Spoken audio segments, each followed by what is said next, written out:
안녕하세요. 이민경 행정사입니다. 오늘은 비영리법인, 사단법인, 이제 다시 말해서 사단법인이거나 재단법인 설립에 대해서 말씀드리겠습니다.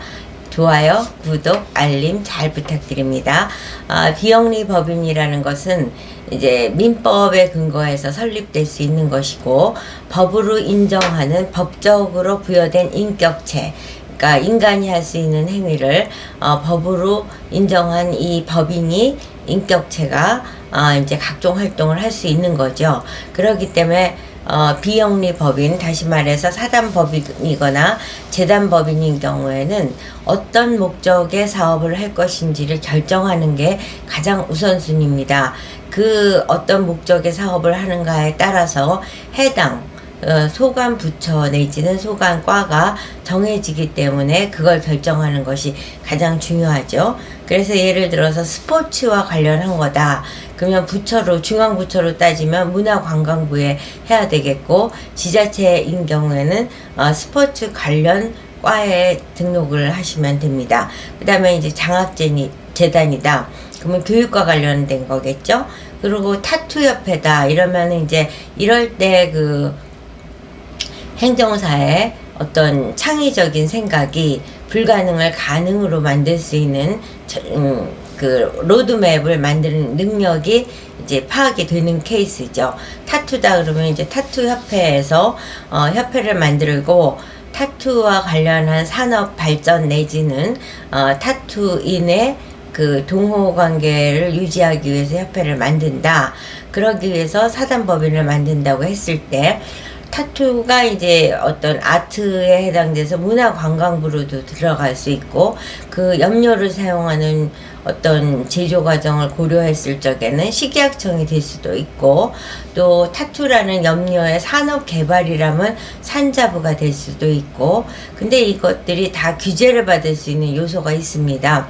염료라는 것이라든가 이 몸에다 문신을 하는 것은 피부과하고도 충돌하는 그런 것이기 때문에, 그래서 이제 아이디어를 내서 노동부 쪽으로 가이드를 해주는 거죠. 뭐냐, 타투라는 걸 통해서 청년 실업의 문제를 해결할 수 있고, 창업을 할 수 있고, 고용을 창출할 수 있다. 이런 측면으로 접근을 하면 이제 그 부처에서 수용할 수가 있기 때문에 목적 사업을 어느 부처에 가도록 할 것이냐, 부처에서 문제 제기를 하는 가능성이 최소화된 그런 부처를 선택하려면 꿈보다 해몽이 중요하기 때문에 행정사로서 각 분야에 대한 경험과 그 경험이 경험에 그치는 게 아니라 전문성으로서 체화된 그런 행정사를 찾았을 경우에는 이 목적 사업이 불가능이 가능이 될 수 있는 변화를 할 수 있다는 점입니다. 그럼에도 불구하고 의뢰인도 백기를 들고 저도 백기를 든 사례가 있습니다. 이 경우는 이제 외국인을 한국에 들어오도록 해서 요양보호 활동을 할 수 있도록 한다. 이럴 경우에는 이제 외국인이라는 거였기 때문에 외교통상부라든가 노동부라든가 여가부가 소관이 될 수가 있고, 왜냐하면은 외국인이 가족관계로 형성이 됐을 적에는 여가부가 되는 것이고, 취업과 관련하면 노동부가 되는 것이고, 그리고 이제 요양보호니까 보건복지에 또 해당이 되겠죠. 이런 식으로 그 사람들을 또 교육을 시켜야 되니까 노동부 내지는 교육부가 되는 겁니다. 이렇게 굉장히 어려운 여러 부처가 걸쳐 있는 그런 건데, 그러려면 이제 노동부에서도 리젝트를 당할 수 있고, 또 외교통상부에서도 리젝트가 될 수 있고, 이러기 때문에 어렵게 검색을 하다 보니까 서울시에서 이와 같은 것들을, 왜냐하면 요새 이제 요양보호사도 부족하고 돌봄 서비스, 그래서 이제 요양보호사뿐만 아니라 아까 돌봄 서비스도 포함이 되기 때문에 돌봄 서비스는 또 보건복지부가 소관이 되니까 결국 이 의뢰인이 하고자 하는, 그러니까 외국인을 활용한 요양보호 및 돌봄 인력의 양성 및 그들을 이제 현장에 연결하는 이와 같은 일을 하고 싶다. 그래서 우리는 협회를 만들고 싶다라고 이제 저한테 의뢰를 하셨는데, 결국은 이게 4개 부처에 소관이 되어 있어서 그동안의 경험을 봤을 때는 어느 거든지 하나를 선택을 해야지 4개 부처에 다 걸쳐 있는 거를 했을 경우 어느 부처도 해주지 않기 때문에 이제 어렵게 찾아서 서울시에서 돌봄 서비스에 대한 키워드를 갖고 외국인을 활용하는 그걸 전담하는 과가 생겼더라고요. 그래서 그 담당자를 몇 달에 걸쳐서 설득을 했지만 결국은 중앙부처와 동일하게 각 과에서 해야 되기 때문에 이게 현실적으로 어렵다는 결론을 내렸고, 의뢰인에게 그럼 너희가 4개 과에서 하나로 선택과 집중을 해라 그랬더니, 결국은 본인들은 그 4개 과를 다 오버랩 될 수 있게끔 일을 하지 않으면 무의미한 거기 때문에 포기를 하겠습니다. 이렇게 이제 제가 그 목적 사업에 대해서 장황하게 말씀드리는 이유는 어떤 의미에서는 비영리 법인, 즉 사단 법인이나 재단 법인의 성패는 목적 사업을 얼마나 명료하게 해서 담당자가 이의 없이 수용을 하고 진행을 할 수 있게 목적 사업의 방향성을 잡느냐가 결정적 요인이 된다, 이런 말씀을 드리겠습니다. 그래서 가장 무리 없이 사단법인으로 등록되는 케이스는 스포츠와 관련된 거는 뭐 빼박이죠. 문화관광부고 또 스포츠기 때문에. 그렇지 않고 여러 가지 욕심을 낸 이제 비영리 법인은 등록 과정에서 애로사항이 많을 수 있다는 점입니다.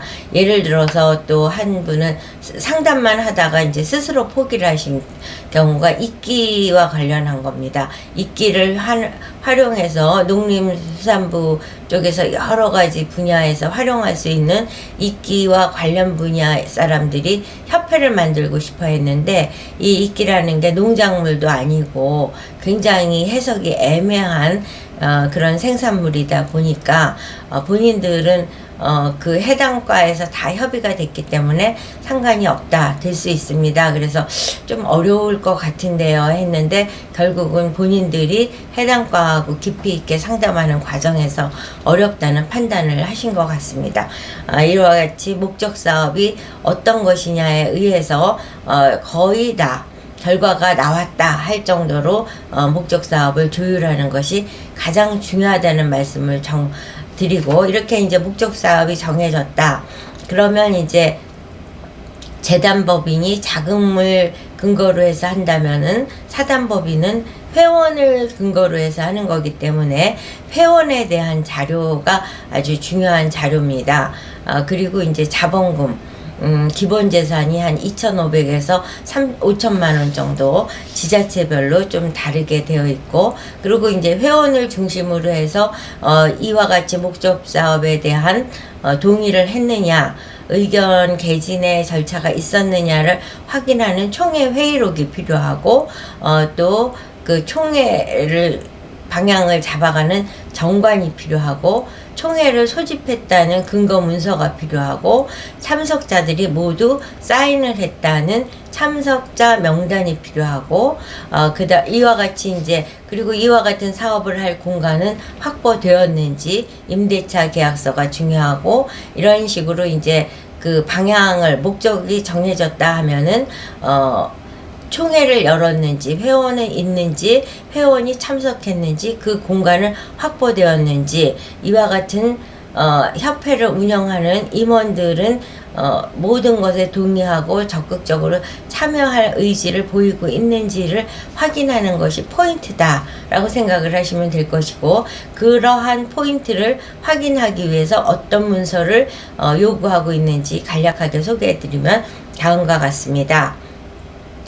이제 정관이 필요하고, 총회 개최 안내문, 총회 참석자 명단, 창립총회 회의록, 사업계획서, 수입지출 예산서, 회비 징수 예정 명세서, 임원 취임 예정자 명단, 임원 취임 승낙서, 특수관계 부존재 각서, 임원 자격에 관한 확인서, 재산 목록, 재산 출연 승낙서, 임대차 계약서, 법인 속에서 뭐 이런 식으로 구성이 되어 있습니다. 이렇게 굉장히 여러 가지가 나열되어 있고 복잡하다고 생각을 하실 수 있겠지만 이제 임원들이 구성돼서 협회를 세우겠다는 의지를 표명한 것이냐, 그리고 50명 이상의 회원이 참석해서 총회를 열어갖고 이 그 협회의 목적 사업에 동의하고 참석을 분명히 했는지를 확인하고, 이와 같은 일들을 운영함에 있어서 자본금은 얼마가 있는지,